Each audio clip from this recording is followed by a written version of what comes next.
Vocês sabiam que até Moisés, um grande líder, que estava ali com muitas pessoas sendo lideradas por ele precisou de alguém que fosse lhe dar um conselho. Ele precisou de alguém que desse uma direção sobre o que ele deveria fazer. Quem foi essa pessoa? Jetro, seu sogro. Nesse caso, ele viu, isso diz em Êxodo, ele viu ele esgotado, cansado, sem forças, porque queria fazer tudo sozinho.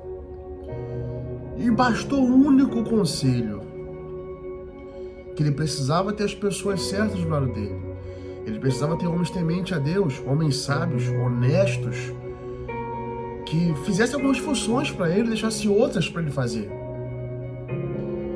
E olhando para isso, a gente vê o que é liderança de verdade. Uma posição que Deus te dá. Às vezes você não tem que carregar tudo para você. Jesus também ensina muito isso na multiplicação. Como assim? Eu fiquei pensando, Jesus, ele não podia pegar os cestos e dividir. Ele não podia pegar os cestos e entregar para todo mundo também. Por mais que ele pudesse fazer isso. Ele tinha os discípulos, Pedro, Tiago, João. E com um sistema, ele conseguiu facilitar e alimentar mais de 5.000 pessoas. Então a gente tem que entender a nossa posição, onde a gente está. A gente nasceu para liderar, para governar, para viver. E não é sozinho que você faz isso. As pessoas vão te ajudar. E Deus vai nos ajudar. Quando a gente coloca Ele à frente e pede a instrução, está de coração aberto para receber um conselho, sem pensar que isso é uma crítica, sem pensar que isso é alguém querendo ser melhor que a gente. Às vezes o que mais a gente precisa é uma visão de fora sobre o que está acontecendo, para essa pessoa dar uma direção para a gente. E às vezes Deus usa as pessoas para isso. A história em Êxodo, né? A gente vê aqui que eu anotei, em Êxodo 18, 17, Jetro falou: o que você está fazendo não é bom. Não é bom o que você está fazendo. Isso está te consumindo. E isso às vezes acontece no trabalho, na família, nos ambientes que você está frequentando. Cara, é mais do que só uma palavra que eu estou falando aqui, com base nessa Bíblia e com base no que Deus colocou aqui no meu coração também. E eu fiz algumas anotações para eu ter essa base de raciocínio e conseguir transmitir da melhor maneira. Então a chave disso aqui, o texto-chave está em 18 e 21. Essa decisão revolucionou como Moisés liderava. Ele passou a delegar e confiar e formar novos líderes. Vamos para o ramo empresarial agora? Trabalho em si? Imagina você abrir uma empresa, ou eu abrir uma empresa, e eu quero levar a empresa nas costas sozinho. Fica pesada a mochila.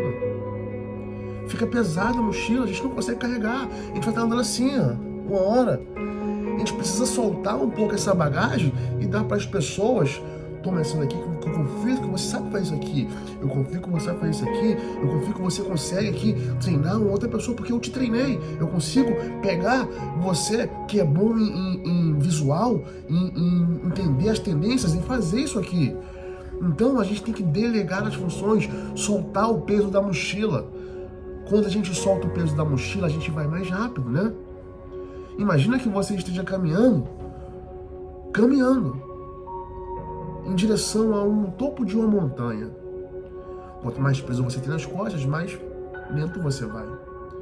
E se você tem uma equipe com você, você tem a opção de querer ir à frente deles com todo o peso nas costas. Isso é uma honra. Mas quando você está com a equipe certa, eles não vão querer te deixar levar todo esse peso sozinho. Não vão. E se você falar: toma esse 1 quilo aqui, toma esse 2 quilos, toma isso aqui, ela vai aceitar e vai carregar junto contigo. Todo mundo vai chegar mais rápido onde tem que chegar. Isso no ramo de uma empresa, por exemplo, a gente vai chegar mais rápido até onde a gente tem que chegar. Isso no reino também. O destino, grava isso.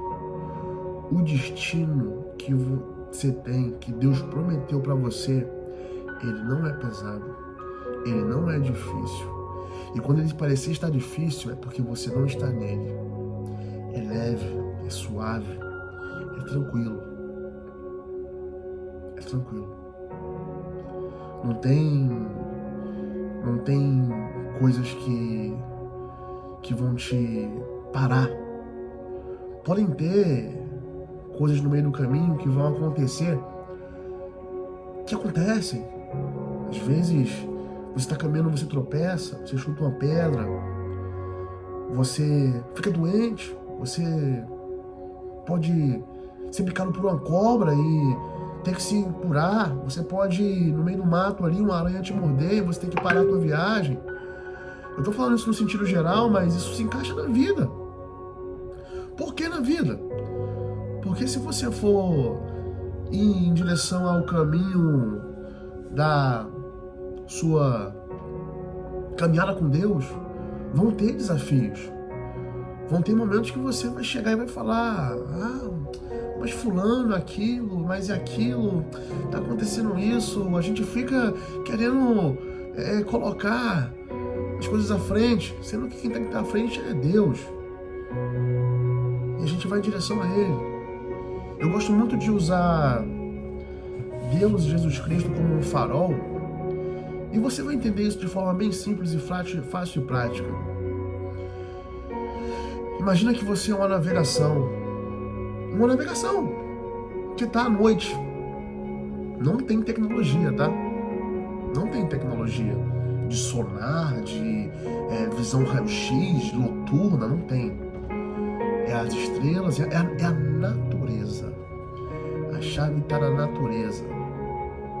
E às vezes pode ser uma fogueira que está lá do outro lado, lá pegando fogo, assim como um ponto de farol. Um farol. Nesse caso, quando você está navegando, você tem que ter um ponto de noite, de direção. Porque senão você vai navegar e você vai errar o caminho. Esse ponto, essa fogueira, esse farol é Deus.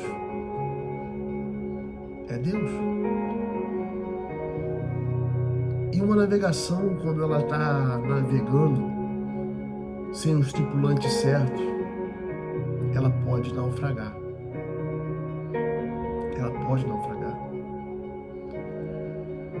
Se não tiver uma pessoa lá dentro, às vezes, que saiba sanar uma tempestade, o que fazer numa tempestade, a embarcação pode afundar. Se não tiver uma pessoa que está ali, que saiba enxergar o farol, que tem uma visão melhor, vocês vão se perder no meio do mar. E com isso a gente perde tempo, porque vai ter que esperar amanhecer para depois se encontrar e se basear na luz do dia. Sendo que às vezes Deus pede para a gente caminhar na noite, no escuro, só com a fé. É isso que eu tenho visto quando eu busco esse farol. E é isso que eu vi que Moisés fez quando ele aceitou estar com as pessoas. As pessoas que aqui eram pessoas que foram aqui honestas, foram pessoas que estavam lá para ajudar ele. Então, aplicações práticas para isso. Ponto 1, aprenda a delegar.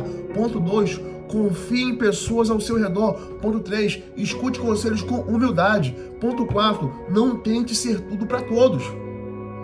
Não tente ser tudo para todos. Você vai ser o que tem que ser. Jesus, se Jesus não multiplicasse os pães, quem ia fazer isso? Quem ia fazer isso? Quem ia fazer isso se Jesus não multiplicasse os pães? Entendeu? É isso aí. Então Jesus tinha que multiplicar os pães e entregar para o pessoal fazer, mesmo ele podendo fazer tudo que ele queria. Então, não tente ser tudo para todos. Mesmo assim, ainda foi tudo para todos. Olha como ele nos amou. Tamanha humildade, amor. Então vamos encerrar isso aqui. Quero passar um vídeo até mais rápido. Será que você também não tem tentado fazer tudo sozinho? Reflita sobre isso.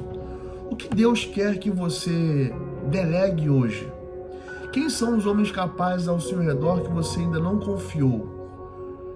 E Eu quero que você comente aqui se você tem coragem de ter uma ação, e se não, tudo bem. Se esse vídeo realmente ele falou contigo, se essa mensagem ela conseguiu te transmitir algo, e se você se sentir à vontade e veio alguém em sua mente, às vezes não foi para você, e parabéns por estar até aqui, vá e mande esse vídeo para alguém. Talvez essa mensagem possa chegar até uma pessoa que precisa. E eu oro para que ela chegue nas pessoas certas. Eu oro para que as pessoas que chegam a ver esse vídeo, não estou aí nem aí se tem 0 pessoas, 1 pessoa, 2 pessoas, que seja uma pessoa qualquer, mas pelo menos eu fiz o que Deus colocou no meu coração. E é assim que a gente tem que ser. Eu nunca vou guardar mais uma semente que Deus coloca no meu coração, algo que Ele me confia. Eu não vou. Isso é um pecado. Que hoje você possa ser um semeador, que você possa fazer o que deve ser feito, plantar, regar para colher. Mas não pense que a colheita ela acontece rápido, não. Ela acontece quando tem de acontecer. Tem de acontecer. Algumas dão fruto em 3 meses, outros demoram 5 anos, outras, como o bambu chinês, nossa, demora. Mas às vezes tem um bambu que ele demora muito. Mas quando ele cresce muito e muito rápido, e ele é firme. Pode vir o vento que for, que ele não cai.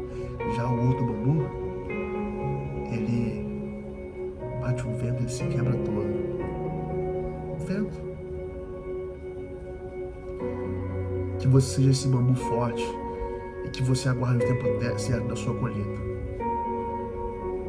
Tenha um ótimo dia, noite ou tarde, não sei a hora que você vê esse vídeo. Fica com Deus.